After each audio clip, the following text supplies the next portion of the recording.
Hey there, folks. Rosie here. Another three hits with Rosie. Number one, I'm starting off with, obviously, everyone's been talking about it. Everyone's probably tired of talking about it. Mitch Marner gets the record this week, surpasses every Toronto Maple Leaf that's ever played as far as a point streak goes. Very impressive. I think he's totally excited about it. Whatever. Honestly, I think he's glad to have it behind him. Everyone's been asking him about that every single interview for weeks and weeks and weeks. Did he want the record? Of course. Does it mean anything? It really doesn't in the big scheme of things. It's a feather in his cap. It means he's playing fantastic hockey.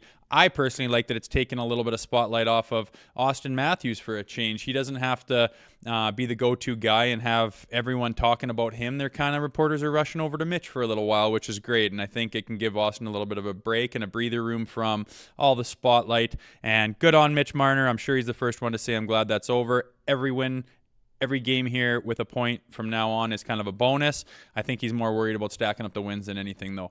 Number two, our big game so far at the beginning of this week, we are playing the Dallas Stars. We haven't played them since October 20th. It was a 3-2 win for the Toronto Maple Leafs, and since then, a lot of similar things have been going on. These Stars have got a 14-6-5 record. We've got a 15-5-6 record. I think we're both shit in overtime is what it looks like to me.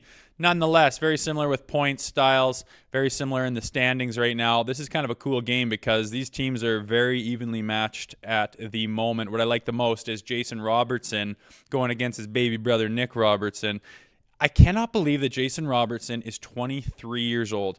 I mean, he's played 25 games. He's got 23 goals in that span, 18 appetizers for 41 points. Like, what even is that from a child, an 18-year-old? Speaking of children, his little brother is up against him. He's 21 years old, and he's playing, his 14th game of the season this year, and he's had some games where he's busted out, and I think he's due for one of those. I would love nothing more than if Nick Robertson buries a big one tomorrow, I guess tonight, and takes the spotlight away from his big brother. Gotta die laughing. I would love that, and I would also like to be part of the group text afterwards. Number three, I've been asked a few times here lately, is there anything different about this Maple Leafs team? Are they legit this year, or is it the same old story?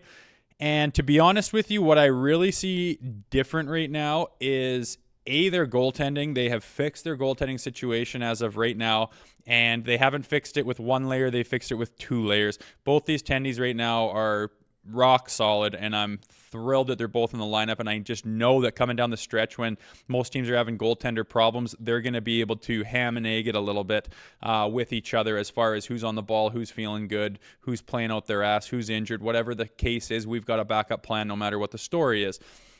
So for that reason is my number one reason why they are a better hockey team. Also, their character just seems to be better. They're not squeezing their sticks when a team comes within one goal in the third period. They're not having major collapses. They're not giving away leads. They're finishing. They're playing with character, and for whatever reason, they've got it going on, and that's chemistry, stuff you can't really account for. It's those intangibles, and there's no reason for them to have it after all the injury problems that they have had this year, especially on the D-core.